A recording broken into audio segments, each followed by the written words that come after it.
Meditations on the first verses of Genesis 1. What is the light?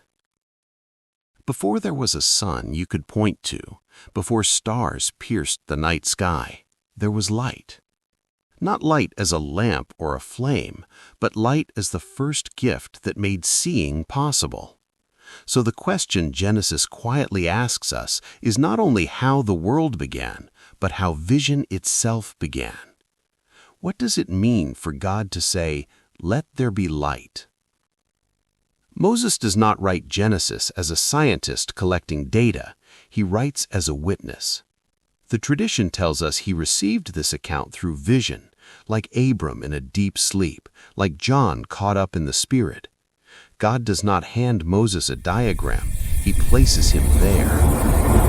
Genesis opens with a sweeping truth. The heavens and the earth already exist. They are real, but unseen. Moses stands in darkness, not because nothing is there, but because nothing can yet be perceived. Creation has begun, but vision has not. In verse 2, the world is formless and empty to Moses' eyes. The deep is dark. The Spirit of God hovers, close and active, even when nothing is visible. This is important. God is present before clarity arrives. Then comes verse 3, "Let there be light." This is the turning point, not because matter suddenly exists, but because perception does. Light breaks through, and Moses begins to see what was already there. The heavens and the earth emerge into view, not at all once, not clearly yet, but truly. Light and darkness separate. Shadows appear. Day and night take shape, not as clocks or calendars yet, but as rhythm. Moses recognizes time because he recognizes contrast. God teaches him how to name experience. As the vision continues, the haze begins to lift. Moses notices layers, waters below, waters above, and space between.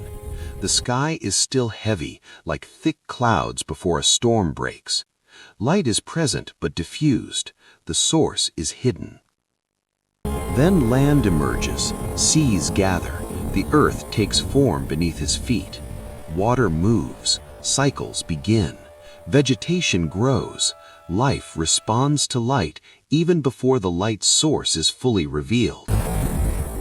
Finally, on the fourth day, the veil thins, the sky clears. What was always there becomes unmistakable. The sun blazes, the moon softens the night, stars appear, not newly made, but newly seen. Order replaces confusion, signs replace guesswork. Genesis is not only about how God formed the world, it is about how God forms awareness. Light is the mercy that allows us to see what God has already been doing. So here is the invitation. Pay attention to the light God is giving you now. You may be standing in a season where things feel formless and unclear. That does not mean God is absent. The Spirit still hovers.